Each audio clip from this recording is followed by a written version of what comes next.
In the heart of Beverly Hills, nestled among the sprawling mansions and lush gardens, stood the legendary home of Sean Connery. To most, it was simply a symbol of the actor's success and charm, but for a select few, it had taken on a more mysterious reputation. There were whispers, often told in hushed tones, about strange happenings within the walls of Connery's estate. Visitors, drawn in by the allure of the home and its star-studded history, often spoke of a peculiar feeling of being watched. It started with the sounds. At night, when the house was still and the stars twinkled above, faint footsteps could sometimes be heard echoing through the grand hallways. Soft, deliberate steps as though someone was walking with purpose. It wasn't just any footsteps, though these carried an unmistakable weight, a presence, almost as if they were the steps of someone long gone.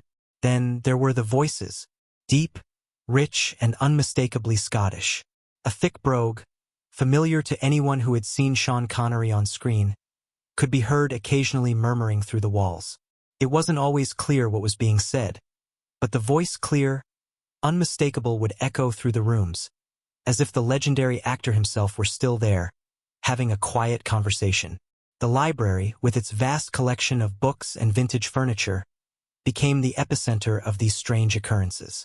It was said that shadows would appear, stretching across the floor and walls. They were often described as dark, looming figures, their shapes eerily resembling a tall man in a suit. The figure would sometimes stand in the corner, motionless, before fading away into the shadows, leaving behind nothing but the lingering sensation of being observed.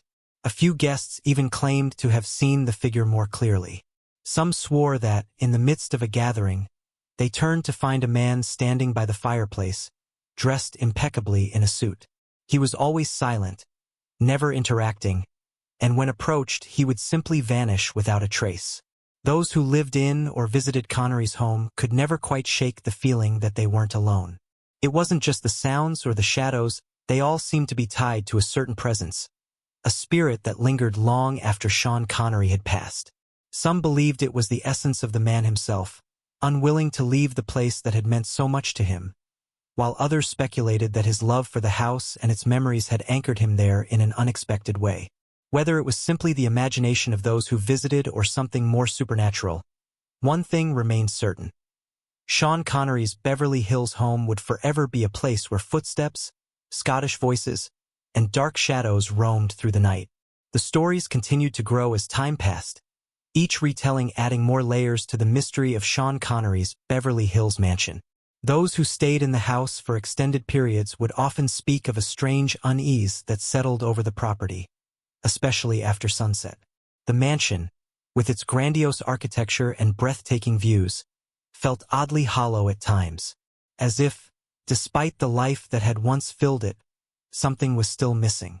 And yet, something else was present, something invisible but undeniably real.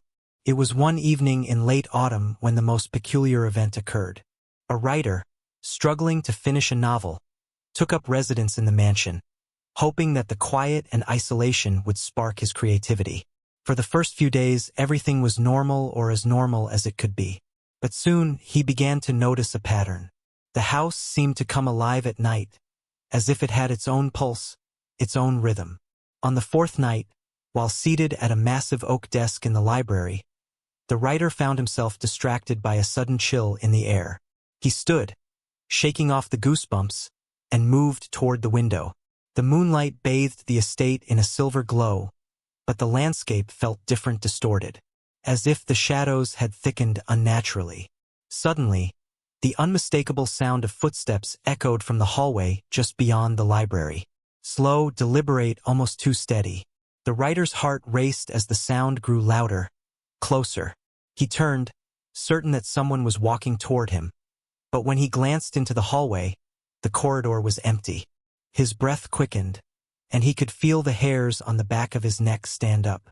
And then, there was the voice. It wasn't loud, but it was clear, and it came from just behind him. You've got the words, but they're not the right ones." The writer froze. The voice, it was so unmistakably Scottish, so familiar in its cadence, that he could have sworn he heard Connery himself speak. A chill ran down his spine, and his hand instinctively moved toward the phone. But the voice spoke again, this time even more clearly. "You'll find your way when you listen." He spun around, but there was no one there. The room felt colder, and the shadows seemed to deepen, shifting as though alive. The door to the library creaked slightly, as if being nudged open by an unseen hand. Dread settled over the writer, but curiosity pulled him forward. He stepped cautiously into the hallway, his breath shallow. The house seemed different now, more alive than ever, as if it was aware of his every move. As he walked down the long corridor, he noticed something strange.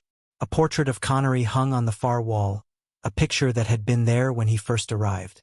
But now, the man in the frame seemed to be watching him. The eyes, they weren't the same.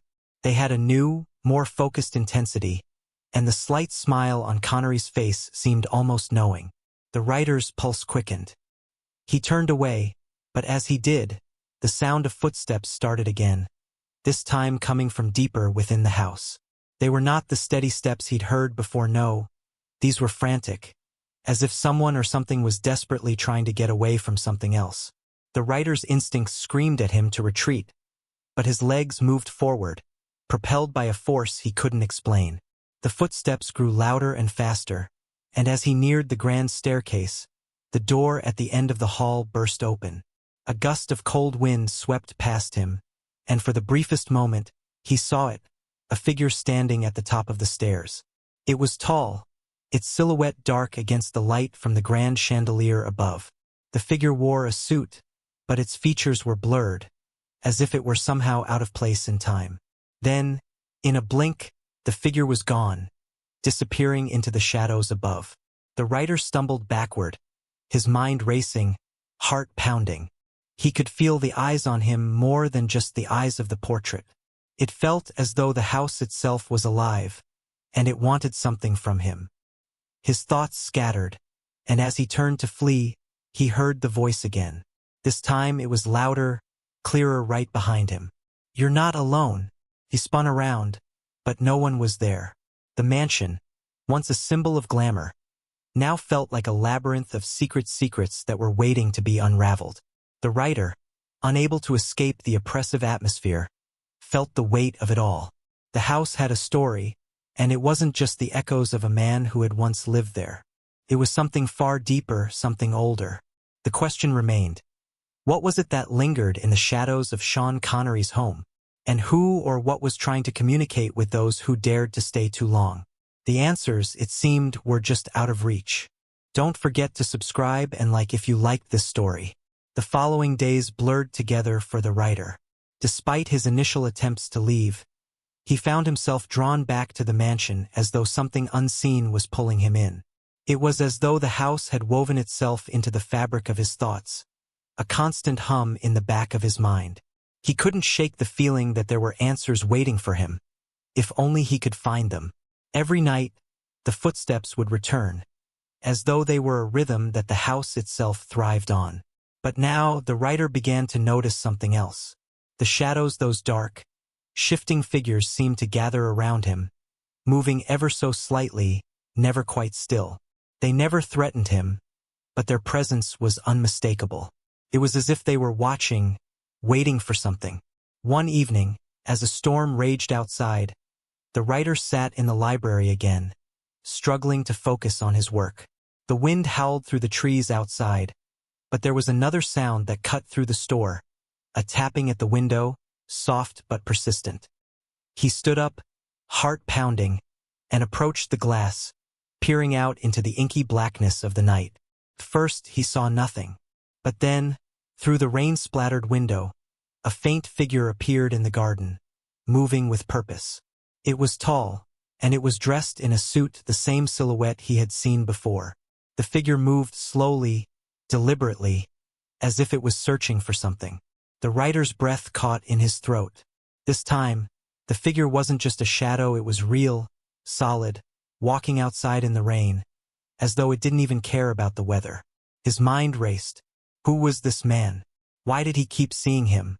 Without thinking, the writer grabbed his coat and rushed outside into the storm, determined to find answers.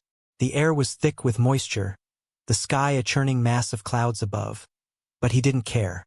He had to know what was happening. He hurried across the manicured grounds, toward the garden, where the figure had disappeared. The wind howled around him, but he pressed forward, driven by a force he couldn't explain. As he neared the spot where the figure had been, the ground beneath his feet seemed to shift. A low hum filled the air, almost like a vibration coming from deep beneath the earth. The rider stopped in his tracks, feeling the ground pulse beneath him. It was as though something was calling to him, something buried far below, something old and powerful. And then, in the center of the garden, the figure reappeared, just ahead of him. The rain soaked through his coat, but the man in the suit was dry, almost glowing faintly in the storm's darkness. He turned, as if he had been expecting the rider. "You've come," the figure said, his voice low, the same Scottish lilt that the rider had heard before. The rider's mind spun, a million questions flooding his thoughts, but the only one that came out was, "Who are you?" The figure stood tall, his face obscured by the shadows, but his presence felt undeniable.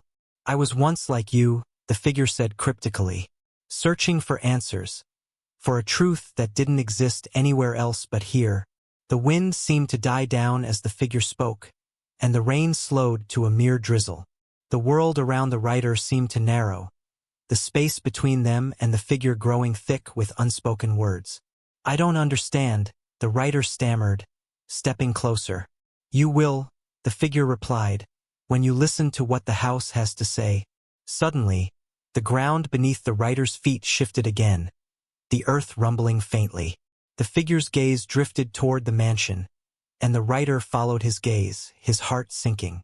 The mansion, its windows, dark and lifeless before now, seemed alive with a strange energy. Lights flickered on in rooms that should have been dark, and shadows danced wildly across the windows, as though the house itself was responding to the figure's presence. The mansion's walls groaned, as if it were waking from a long slumber. The rider felt an overwhelming pull toward the house, as though the mansion was calling him. "Go," the figure urged, his voice a low whisper that seemed to echo in the storm's quiet aftermath. "It is time."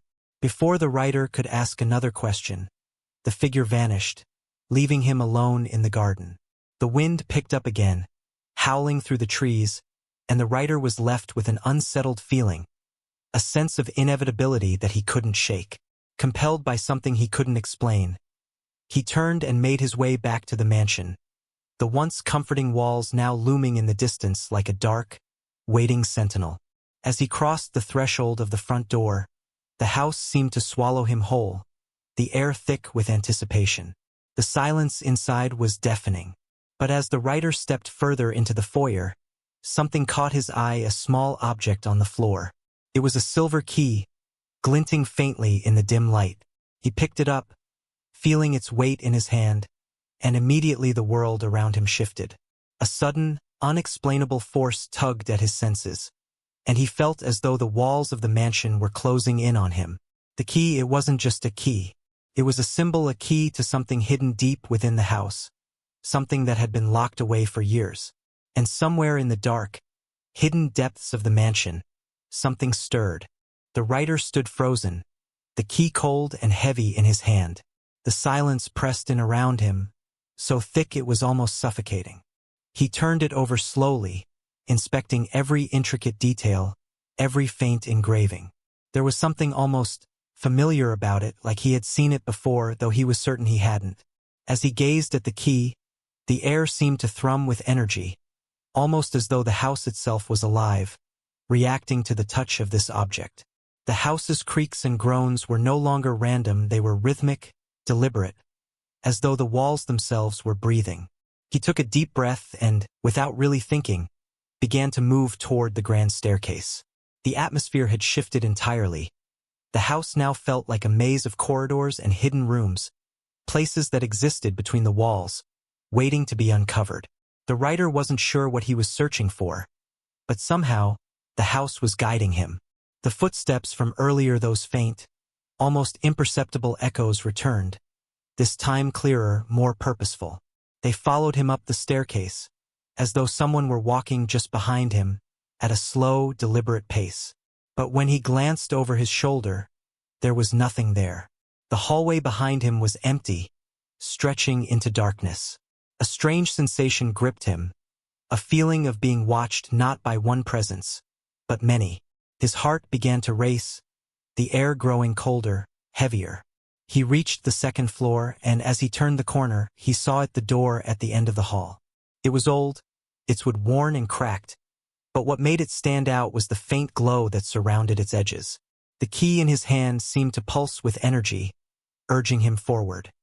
He stepped toward the door, his footsteps echoing louder now, as if the house was amplifying every movement. The temperature dropped as he reached the door, the air thick with anticipation. His hand trembled as he inserted the key into the lock. To fit.